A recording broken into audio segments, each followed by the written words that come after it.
Ministre Jean-François Roberge qui présente son plan pour contrer le déclin du français. En fait, un comité ministériel qui va préparer un plan. On en parle tout de suite avec la présidente générale de la Société Saint-Jean-Baptiste, Marianne Alpin. Bonjour. Bonjour, M. Dumont. Contente de cette annonce-là? Bien, ça fait toujours plaisir d'entendre le gouvernement parler d'urgence nationale, le grand réveil, oui, mais on n'était pas vraiment... En tout cas, c'est pas toutes les... La Société Saint-Jean-Baptiste n'était pas vraiment endormie. Ça fait longtemps qu'on en parle, qu'il y a un grand recul par rapport à la langue française. Mais c'est sûr que nous, on salue le fait qu'ils veulent travailler ensemble avec différents ministères, parce que la langue française et la culture, c'est vraiment lié, et l'éducation aussi.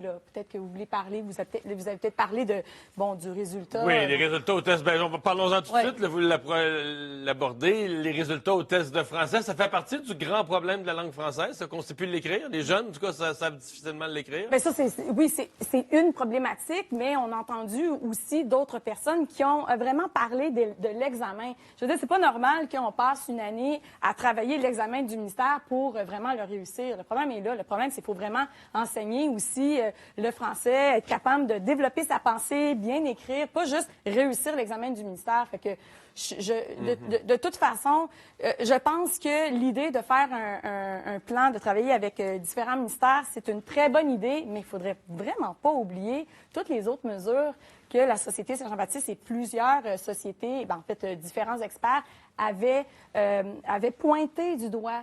Exemple, la loi 101 dans les cégeps, c'est super important que la loi 101 soit étendue. Puis, là, on entend maintenant les syndicats de professeurs qui se sont prononcés. Puis peut-être qu'avec le temps, on va réussir vraiment à convaincre le gouvernement a fait un bout de chemin là-dessus en disant on restreint l'accès d'inscription au cégep anglophone. Déjà, dans la communauté anglophone, dans les cégeps anglophones, ils trouvent ça déjà épouvantable. Ils trouvent déjà que le gouvernement est allé trop loin. On a fait quelque chose d'inacceptable. On a brimé une liberté. M. Trudeau veut faire revoir la clause dérogatoire parce qu'on a brimé les gens d'une liberté. Mais je comprends, mais qu'est-ce qui est épouvantable, c'est que l'argent du public sert finalement à financer les cégeps anglophones. Je veux dire, c'est pas normal que nous, les étudiants, ont le loisir de décider d'aller dans un cégep anglophone. Et ça crée aussi des inégalités parce qu'il y a un déséquilibre au niveau du financement. En fait, puis il faut pas, il faut faire attention avec les choix qu'une société doit prendre. Je pense que le français, oui, le gouvernement doit être complètement exemplaire. Guy Rocher l'a dit. Il l'a dit, il a redit qu'il, selon lui, il aurait dû insister à l'époque de la Charte de la langue française que l'éducation jusqu'au cégep doit se faire en français. C'est-à-dire qu'à l'époque où René Lévesque, où le PQ a mis le français pour les nouveaux arrivants, l'inscription aux écoles françaises obligatoire, on aurait dû déjà à cette époque-là pas arrêter en secondaire 5, inclure le cégep. La différence, c'est qu'au cégep, ce sont des adultes. Là. Les gens, pour une bonne partie, ont 18 ans et plus. Oui, mais c'est quand même, à partir de 17 ans, on est au cégep. Donc, c'est vraiment à ce moment-là que toute notre pensée se développe. Et c'est prouvé aussi, selon des analyses qui ont été faites, que si on étudie en anglais au cégep, bien, tout le parcours universitaire par la suite et le travail va se faire plutôt en anglais. Donc, tu sais, je pense qu'il faut aussi s'aider. Ça, c'est une chose, là. C'est une chose. Mais vous notez que, oublions le gouvernement une minute et les règles qu'il pourrait mettre. Comme Société Saint-Jean-Baptiste, comment vous réagissez? S'il y a autant d'inscriptions là, dans ces collèges-là, le Dawson, ça se garoche, comme on dit. Là. Incluant des francophones, incluant des gens des communautés culturelles, les enfants ont fait tout leur primaire, tout leur secondaire en français en fonction de la loi 101. Ils s'en vont au cégep, ils se dépêchent d'aller en anglais. Ouais. Comment vous l'expliquez, là, cet attrait?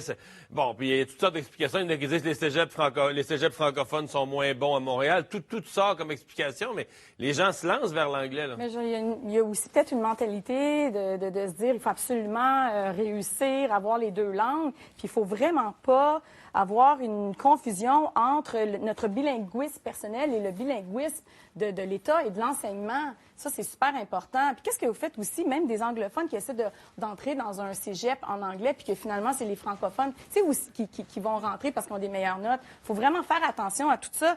Mais moi, en tout cas, moi, je suis très heureuse de savoir qu'il va y avoir un plan, mais il ne faut pas oublier tout ce qui a été dit. Puis nous, en tout cas, à la société, on va vraiment être présents si on peut continuer à travailler ensemble sur les consultations. Mais j'aimerais ça éventuellement parler aussi peut-être à une autre émission, la loi des langues officielles, la loi canadienne. On va y revenir dans un instant. On va finir avec ça. On a le temps aujourd'hui, là. OK, bon. La loi 96, c'est la loi adoptée le printemps passé par le gouvernement, renforcement de certain nombre de dispositions de la loi 101. Est-ce que vous voyez dans l'annonce d'aujourd'hui un aveu ou une reconnaissance du gouvernement que la loi 96 allait pas assez loin? Je peux pas interpréter, mais c'est sûr que la loi 96, c'est une loi. Nous, on l'a dit, il y avait des dispositions c'était insuffisant pour vraiment garantir la pérennité de la langue française. Puis de toute façon, rappelez-vous, Camille Lorrain, lorsqu'il a déposé sa charte de la langue française, il a dit lui-même d'emblée qu'une loi, c'était pas suffisant, que ça prenait toutes sortes de mesures à côté, notamment la culture, injecter des sommes importantes en culture. Nous sommes ici, au Québec, entouré d'une culture aussi anglophone qui vient beaucoup... C'est celle que les jeunes veulent, là? Bien, c'est celle que les jeunes veulent, oui, mais donc il faut transmettre cette passion-là de la langue française. Ça va ensemble.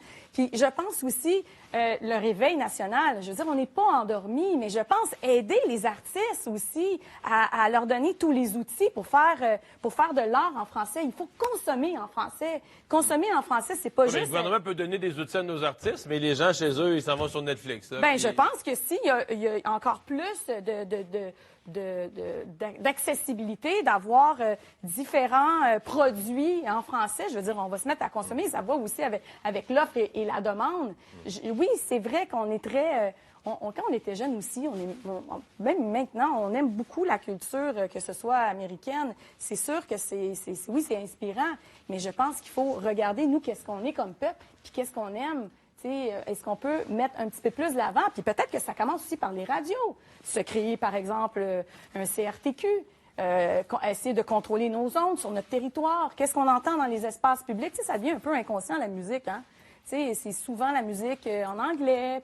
Il y a des quotas, mais les quotas, on le sait comment c'est établi. Et c'est tout plein de petites choses à droite puis à gauche qui deviennent un peu épuisants à la longue. Donc, nous, en fait, à la Société Saint-Jean-Baptiste, avec le Mouvement Québec français, il y a différentes organisations qui ont aussi travaillé sur différentes mesures importantes pour renverser, en fait, la tendance. Ça, maintenant, tout le monde le dit. On le sait que le français recule. Il n'y a plus personne... Excusez-moi, il n'y a plus personne qui peut nier ça maintenant. Ah, ben non, il y a plein de monde qui le nie. Vous lisez pas la presse, vous? Oui, mais en fait, le recul est là. Quand c'est Statistique Canada qui démontre les données, et on ne contrôle même pas aussi la façon de faire les calculs. C'est là qu'on les interprète mal. Là. Si on voit le déclin du français, c'est parce qu'on interprète mal les données. Là. Bien là, écoutez, les statistiques, il me semble qu'il faut les séparer comme un docteur qui va faire une analyse. Ah, c'est une interprétation, ou bien c'est... À un moment donné, il faut voir les chiffres qui sont là. Vous vouliez me parler de la loi fédérale sur les langues officielles, parce que il y a eu à l'intérieur du gouvernement de M. Trudeau quand même un mouvement avec Mélanie Joly, etc. On voulait même faire inscrire dans la loi fédérale sur les langues officielles que la fragilité du français au Québec, c'était particulier, etc. Là, bon, l'élection est passée, nouvelle mouture de la loi qui va un peu moins loin. Qu'est-ce que vous en pensez, là? Bien, c'est vraiment facile de dire on veut faire ceci, mais finalement, ça descend jamais, puis ça ne se fait pas. La loi des langues officielles, je pense que les gens doivent comprendre qu'elle va protéger les langues en situation minoritaire. Or, le fédéral explique que la langue minoritaire au Québec, c'est l'anglais. Donc, la loi des langues officielles, la charte, en fait, de la canadienne, va financer finalement l'anglicisation du Québec. Je veux dire, c'est juste ça qu'il faut comprendre. Là. On n'a même pas besoin de comprendre rien d'autre. On envoie des sommes phénoménales au Québec, dans les institutions, dans les organisations. Donc, ça crée un débalancement. Je veux dire, ça, va falloir vraiment... Parce que vous ne pensez pas que la communauté anglophone du Québec est dans la même situation que la communauté francophone de Saskatchewan? Ben non. Ben, je sais, c'est vraiment pas du tout la même chose. La loi des langues officielles va protéger les langues minoritaires. On considère que la langue anglaise au Québec, elle est minoritaire. C'est impossible. Alors de qu'elle est penser majoritaire ça. au Canada, Ça- majoritaire en Amérique du Nord. Ça n'a pas de bon sens. Il y a des données qui vont bientôt sortir, puis vous allez être surpris et choqués à part de ça. Donc ça, il faut vraiment stopper cette hémorragie-là. Et aussi, il faut vraiment qu'il y ait une volonté. Le Québec doit avoir une volonté de stopper cette hémorragie-là. Vous avez eu l'occasion de le rencontrer, vous, comme présidente de la Société, le ministre Roberge, depuis sa nomination? Pas depuis sa nomination. Pas depuis sa nomination. Non, pas depuis. Souhaitez-vous le faire? Ben oui, certainement. Non, l'invitation est lancée en ondes. Là. Merci beaucoup. Merci d'avoir été là. Au revoir. Au revoir. La présidente